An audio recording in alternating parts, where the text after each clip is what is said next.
My name is Adam Aronson, and I am here with Aaron Yates, who I observed, and we'll be doing our post-observation conference today. All right, Aaron, so the first question that I have for you today is, what activities did you accomplish during your lesson that I observed? That was a phase one, so we did sight words, and then we did a mini lesson on taking words apart. So we used magnetic letters to take blends and multisyllabic words apart. We did the new text, and then we just started this paragraph shrinking, so 10-word summary. So we were introducing that a little bit too. Okay. How many different resources did you use during that lesson? We used our fast sight words. We used the magnetic letters for breaking words apart, the new text, and then we had not yet made our hand graphic organizer, and then our had an anchor chart for taking words apart. Okay. One thing I did really like is you could tell the routines have been set in place. I mean, you could look and see that the kids could move from activity to activity, and there's very little wasted time. So that's kudos to you for being able to have that done so quickly with them. What do you think the most successful part of your lesson was?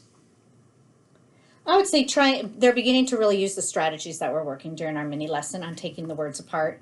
We've been working on like blends with short vowel sounds, but we need to move on to long vowels, and then they're doing the multisyllabic words during their blast intervention. So I've been trying to include that in just to connect those two things. And that's what the teacher's having me check for their progress monitoring. So finding those words within the book and seeing how they're doing it while they read it for the first time, I'm starting to notice that they're actually using the strategy. Okay. So it's cool. You kind of mentioned blast and having that tie into the classroom, and I know that you have some time to collaborate with the classroom teacher. How often are you able to look at this data that you collected and be able to share that kind of information with the classroom teacher? They have a spreadsheet. They have a ton of different spreadsheets, but she actually shared it with me so I can look at it all the time, and we talk about it all the time. She actually has me do theirs so I can see what they're doing and how they're doing it. So we do talk a lot through just the spreadsheet, talking about the numbers that we're noticing and who's starting to get certain skills. And so far, we still have them, from what we can see, we still have them arranged correctly based on those skills. Okay. What activities do you think created the highest level of engagement during your lesson? I'd say for this group, just a lot of hands-on. So actually taking the magnets and breaking them, taking paper sometimes and cutting it, and just the hands-on the book. I think it's just, they're a busy group and they like to have hands-on materials. They have to be doing, not listening as much. Sure. What will the results from your running records? So you took running records Yes. during my observation, and that's a regular routine that you also do. Mm-hmm. What will the results from your running records do for your future planning? Well, this lesson showed me it's a group of 3, and 2 are reading really strong, and then 1 is kind of an outlier. So I tried to come up. I collaborated with the teacher, and we came up with a way that I will meet with the 2 first, because the way they're breaking up words, the way they're reading, the level that they're reading on is a lot higher, and so I'm starting with them quick, put them behind me to read together, and then working with the other girls, same skills, but on a lower level text. So I think this running record made me see how quickly at least Tim, this child, and the other child are grabbing onto the skills, and they're able to read at much higher levels than I guess I thought they were able to. And yet the other child isn't, but they're still kind of in the same skill area deficit. Sure. How do you feel in terms of like co-teaching with the teacher you're with in first grade, flexibility wise, when it comes to being able to like move kids in and out of groups? Does that happen quite often? Yeah, she's very good about it. She just, if I have a suggestion, she takes it and goes with it. She never, and she sees it too. I think that we have a really good relationship. And she knows what the kids are and are not doing. But I share a lot of most of my running records with her, and she sees, like, she was going to help me come up with a solution for it, but then I just thought thought of this and we were going to try it out and see how they took to it. And she said that was fine. If not, that we'd come back together and come up with another solution. But so far, it's been working. Okay. Besides running records, which, like I said, you do routinely, what other ways are you able to assess their foundational reading skills? I do a lot of notes, anecdotal records on a daily basis, and then I progress monitor at the end of every week. So we do a decoding inventory to see how they're decoding. We do like I said, the BLAST strategy, the BLAST assessment to see how they're coming, what they do when they come across 2-syllable words. And then I do something called a hearing and recording sounds and words. So I give them a sentence and they have to write it so I can see how they're stretching it and what strategies they're using when they do need to do that. And then I can see what sight words they still need to work on or what different sounds they're not getting. Okay. Do you have like a particular favorite assessment that you use that you feel like you get the most out of? I think the decoding inventory. I like that one because it really shows what they're doing and it tells me exactly where their need is. Even with the where's his? Oh, that's in his other one. So even with the long vowels, the silent E and the vowel teams, I can see that a lot of the vowel teams they might have, their problem is the silent E. So I think it's just a good combination. The consonant blends, I can see which exact blends they're having a hard time with or the exact digraph they may be having a hard time with. But I thought this was really good because this was able to take me from noticing when kids were stretching sounds letter by letter or when they were starting to just break it like onset rhyme to help themselves. So it was a little more effective. So I think the decoding inventory has been the most helpful for me. And I do that with everybody every week. Okay.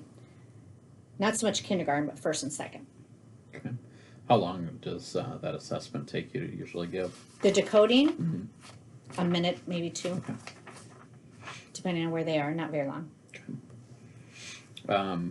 What teaching skills do you feel the most need to still develop based on the lesson that I observed? I just think maybe even my, I'm still just jumping into the press, using the press strategies as my phonics mini lesson. So I think how to teach kids to effectively break words apart. I don't know how many different engaging ways there are to do it, but like the magnets get a little overwhelming. They get distracted with the letters, straightening the letters and things like that. And so I switched that up to paper and they have to actually cut the letters apart. Just coming up with different ways that they can use to break up words quickly because they're still doing it quite slowly. Okay. What supports do you still need to continue to grow in teaching reading foundational skills? I just think talking to other people and sharing, I think PDs have been great.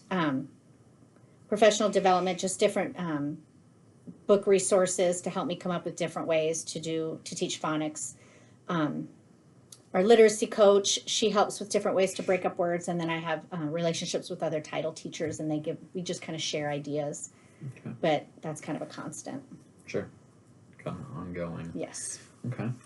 Well, watching your lesson, we go back and I look at kind of the standards that it ties into, and obviously yours tied into quite a few standards, but one that really jumped out was since you were doing so much assessment, tying classroom assessment with instruction, and you're running records and monitoring. So do you feel that you have a chance during each small group to do some form of assessment? Yeah, I always take a running record. Okay. Every day, yeah. Sometimes it's a cold read on a first read, and then sometimes it's a warm read on the second read, but I always take a running record. Okay.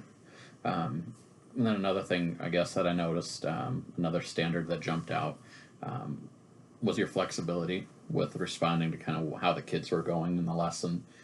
If they weren't getting how to break apart a word, I don't think that was, looking at your lesson plan before, that wasn't clearly like the focus of probably the amount of time that you wanted to spend on it. But when you saw that they weren't getting that, you used more time to do that. Yeah, their level of support is kind of different for each of them too. So it was right. That's and so always just unexpected. That flexibility of being able to know, hey, I can spend 2 minutes doing this instead, and it's going to pay off. Hopefully, yeah. Right, longer doing that. So just that flexibility is really important, I think, in instruction. So you can, I think often we feel like we're tied down to that structure, and it's doesn't have to be that way when you can make those decisions on the fly and right. make that adjustment. So I really like that you were doing that. So in terms of data, you collected some valuable information when you're conducting your running records. After reviewing that data, can you share maybe a couple key points, something that you took away from that learning when you went to make your plans then? Well, I noticed from the child I did a cold running record of the first read. He read it way better than I thought he would, but he was actually using a lot of the strategies. And the words he did get wrong, I could tell he was trying something, and the word may have made sense and started the same. So he was using different reading strategies. So he was monitoring his reading and starting to cross-check, which was really good. I did realize that 2 of the kids needed to go up in level, that these were too easy for them, and they were flying through them pretty quick. So I did change up the groups a little bit, and I have them, like, that day the books were level 8. I now have those 2 boys working in level 12s, while the other girl in the group is why we were kind of being held back. So she's still doing 8s. But now she comes to group a little easier because she doesn't feel like she's so low, because she knows now they're kind of 2 different groups in one, if that makes sense. Sure. And she likes, they all seem to like that. Okay. And I know, being able to meet with your title group, we discuss kids all the time, and I kind of, having these discussions, it makes me kind of wonder, like, if there would be an opportunity also to have those discussions about what specific areas that kids are struggling with. So that way, if, like, you mentioned different ways of being able to break apart words is something that you want to continue to grow with. And so, like, if we're able to take some time during PLCs and share those kind of concerns, maybe how other, our own title teachers are using that. Do you guys feel like you have time to talk to each other outside of our PLC, or does that not really happen since you're with the classroom teachers? Ish, because we're so separate. We do come together and we do share some stuff. Probably not as much, because I think we're collaborating more with the classroom teachers than with each other. Sure. But that is an idea. Okay. That's good. And then another thing that, just noticing, you say you do a running record each day, and in a lot of our grades, our big push has been to try to get students involved with the data process and goal setting and everything like that. And that's one of the, under Standard 5, that's one of the criteria as well. And so just kind of thinking about that, obviously a student can't look at a running record and probably get too much from that, except all the cool little check marks, so they might not be able to read all that and understand what's happening. But we could definitely have some type of goal sheet that tracks errors, or tracks the types of errors they're making, or fluency type thing, or accuracy rate, or something like that.